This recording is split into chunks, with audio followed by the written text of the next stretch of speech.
Recently, I found myself entangled in a situation involving my property, a demanding HOA, and some neighbors who took liberties with my land. Let me take you back to the start. I moved into my house just over a year ago, drawn to its tranquility and the expansive, secluded land that happened to border a community governed by an HOA. Initially, I didn't foresee any problems, but that was before I encountered the entitled attitudes of some HOA members. My land includes a narrow strip that opens onto one of the HOA neighborhood streets. It's not paved, yet it looks enough like a road that people began using it as a shortcut. At first, I assumed it was a remnant from the previous owners. Perhaps they had a use for it, or it was once a legitimate access point. But then things took an unexpected turn. I noticed tire tracks marring the path, and soon enough I was jolted awake one weekend by the sight of multiple cars traversing it, cutting through my property to enter the neighborhood. I felt torn, not knowing whether to confront the situation head-on or try to coexist with these unexpected intrusions. I figured it was just a one-off, but it kept happening. It wasn't just one or two cars either. It became a regular thing. Every few days I'd see cars turning onto my property and driving through it like it was a public road. Now, I'm not a confrontational person, but this started to really bug me. It's not just the fact that they were trespassing, but the way they acted like it was no big deal. I'd stand outside and wave at them, trying to let them know this wasn't a public road, but most of the drivers just ignored me or gave me a look like, "What's the big deal?" First, I didn't do much. I just figured it was a one-time thing and I'd get used to it. But then one morning, I came home from work to see a car turning too wide onto the strip. When it did, the tires spun out, tearing up a good chunk of my yard. That was the last straw for me. I called up the HOA, explained the situation, and asked if they could do something about it. You'd think they'd want to keep things under control, right? Well, apparently not. They told me that since the strip of land wasn't part of their jurisdiction, they couldn't do anything about it. That was when I knew I'd have to take matters into my own hands. I started planning for a fence. I wasn't going to sit around and wait for someone else to fix this. I went ahead and hired a contractor to put up a sturdy gate with a fence around the property. I also put up no trespassing signs along the strip. I didn't want anyone claiming ignorance if they got caught on my property. From my online research, I'd read that HOA boards often ignore situations like these, especially when they aren't directly involved in the property management. Many homeowners in similar situations often find themselves stuck when dealing with an HOA that doesn't act or enforce its own rules, and that seemed to be the case here. But that's when things got interesting. Less than a week after the fence went up, I came home one Saturday to see a car parked by the gate, honking its horn. And who do I see standing outside the car? The most entitled woman I've ever had the misfortune of dealing with. Let's call her Karen. She was blaring her horn, waiting for me to come out and open the gate.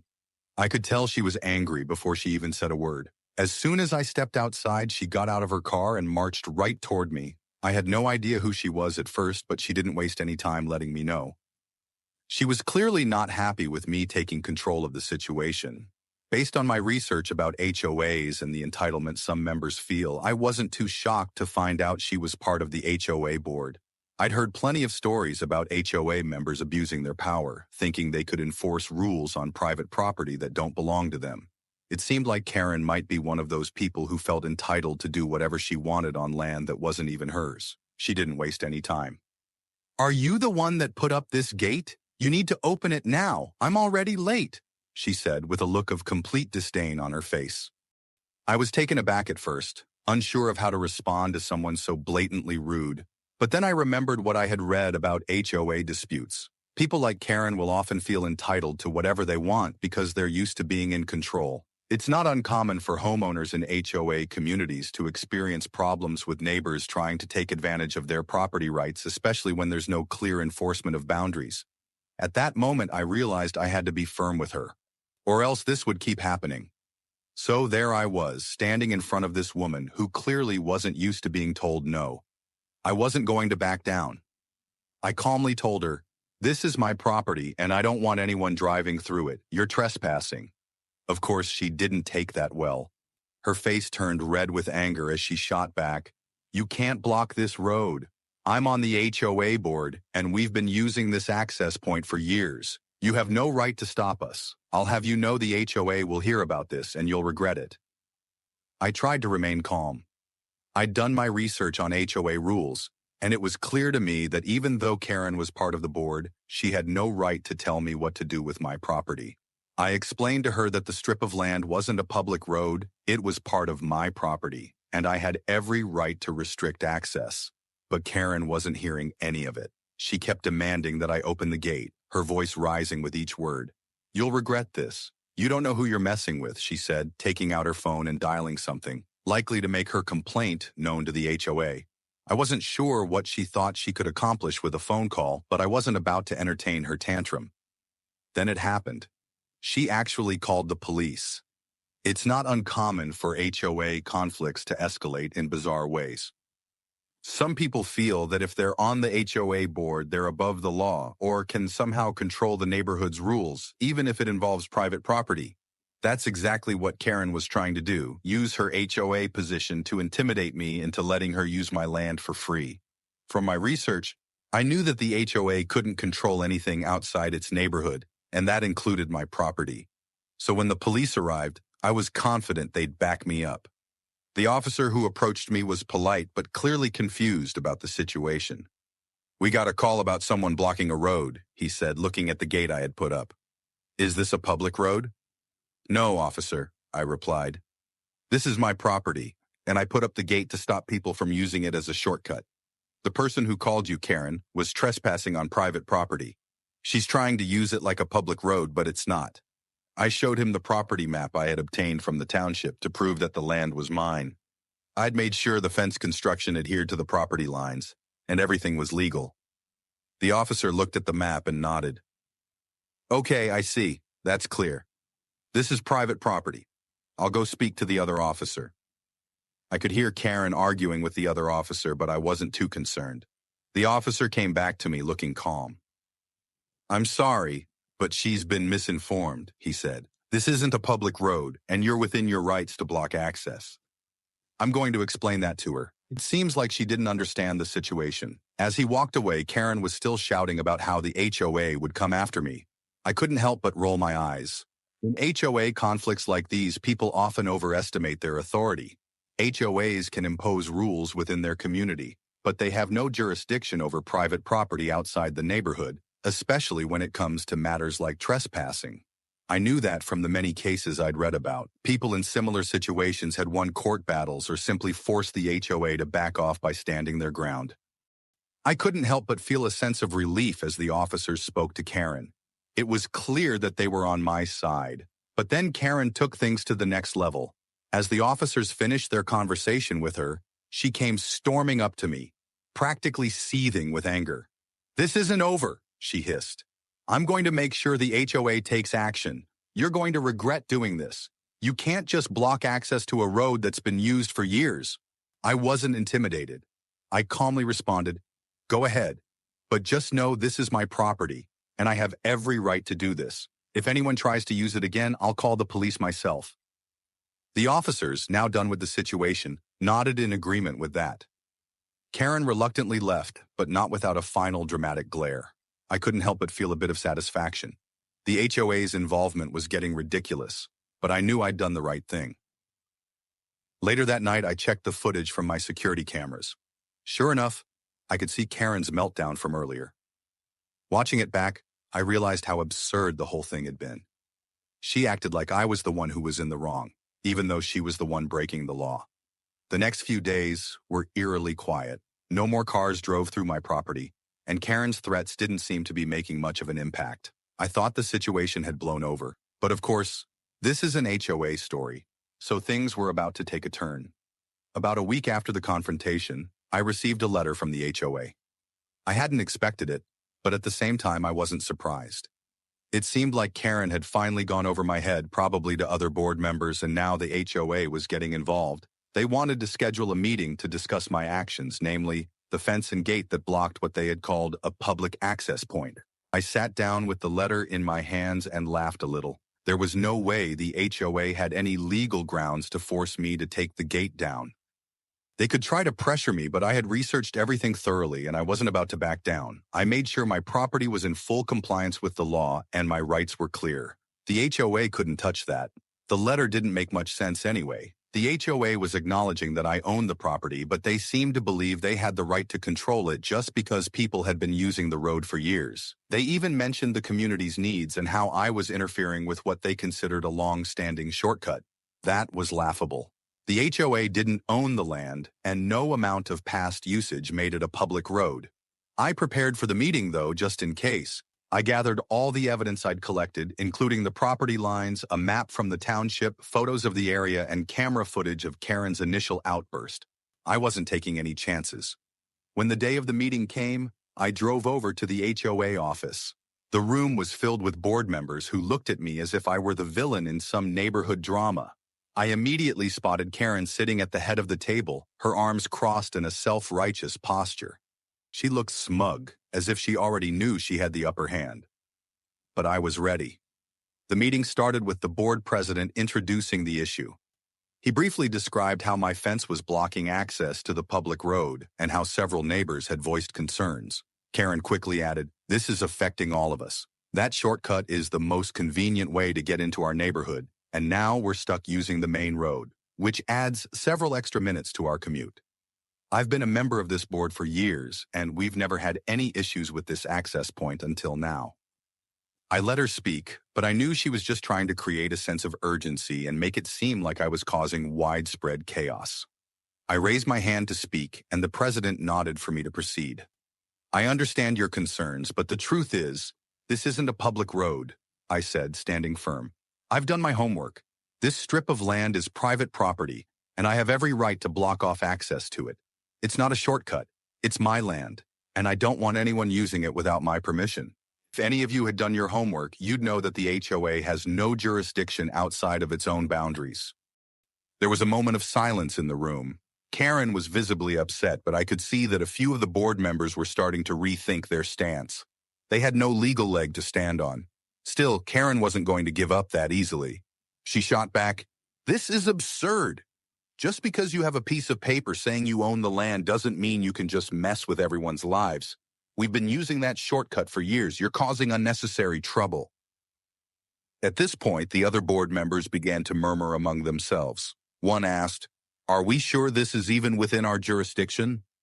Another board member added, "I don't think we can force him to do anything if it's his property. Karen, maybe we should focus on resolving this without escalating it further." I could feel the shift in the room. My stance was gaining traction. The more I explained that the HOA had no authority over private property, the more the board members seemed to agree. They were starting to realize that their position was weaker than they thought. Karen, however, was not having it. She stood up and slammed her hands on the table. "This isn't over. I'll take this to higher authorities. You'll regret letting him get away with this." The president raised his hand to calm the room, clearly trying to avoid further escalation. "Karen, I think we've discussed this enough for now. We'll need to review the legalities and talk with our attorney before making any further decisions. But for now, it seems we don't have much choice but to respect the property owner's rights." It was a small victory, but it felt like a big one. Karen wasn't done, though. I knew she'd keep pushing, but I was prepared for whatever came next. The HOA, however, seemed to be backing down, understanding that they were on shaky ground legally. After the meeting, things seemed to settle down for a while. The HOA had told Karen they would review the legalities, but I could tell from their hesitancy that they weren't eager to push the issue further. Karen, however, wasn't one to back off easily. Over the next few weeks, I received several more letters from the HOA, each one more aggressive than the last. They insisted I needed to restore public access and suggested I remove the gate or risk further legal action, but I knew they were bluffing. In the meantime, I continued with my life, secure in the knowledge that I had done everything right. I checked the cameras regularly, just in case anyone tried to trespass again. I also reached out to some of my neighbors who had been using my property as a shortcut.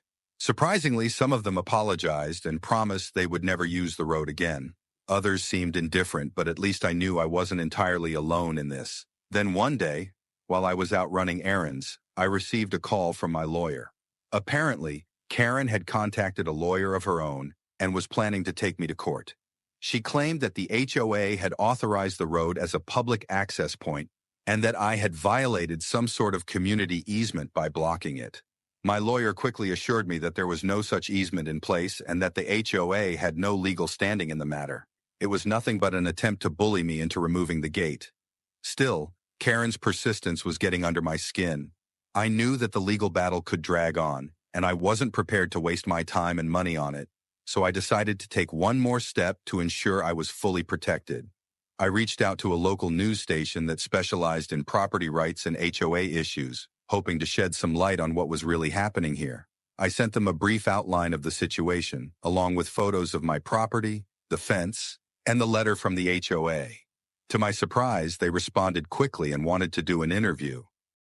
A few days later, I found myself sitting in front of a camera explaining how the HOA was overstepping its bounds and how I was simply trying to protect my private property.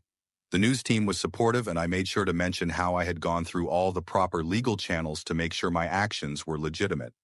I also talked about the HOA's track record of ignoring resident concerns and prioritizing their own agenda over the needs of the community. The interview aired on local news that evening, and the response was overwhelming. The following week, Karen called again, but this time she wasn't as forceful. In fact, she seemed almost apologetic. "I saw the news," she said, "and I realize I may have overreacted." She told me that after seeing the coverage, some of her neighbors had spoken out against her and the HOA's tactics. She admitted that the HOA had no real claim to the land and that she had been too aggressive in trying to force me to change my property. She apologized for the way she had acted. I was taken aback. The Karen standing before me now was not the same one I had encountered weeks earlier. While I wasn't ready to completely forgive her, it was clear she had come to some understanding of her previous mistakes. This unexpected development left me feeling unsure. It seemed like the situation was finally resolving, but I couldn't shake the feeling of doubt.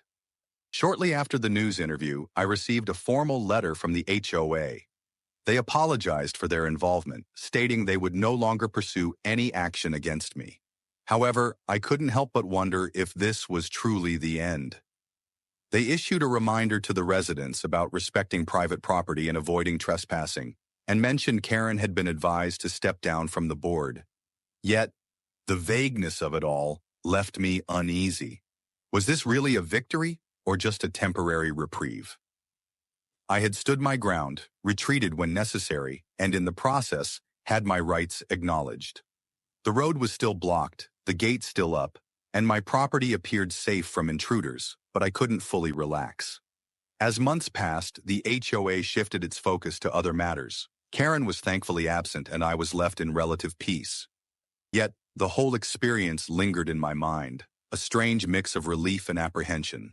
Reflecting on it, I recognized the battle it had been. From the initial signs of trespassing to the intense confrontation with Karen, through HOA meetings and looming legal threats, I had learned a lot about property rights and the power dynamics involved when someone tries to impose their will on others.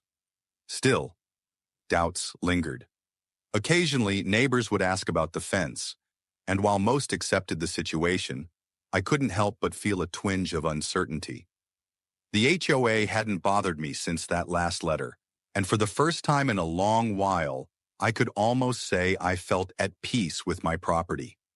Yet sometimes, when I saw someone driving down the main road, I wondered if they ever regretted using that shortcut. One thing I was sure of, they'd never take my property from me again, but I couldn't help but wonder what might happen next.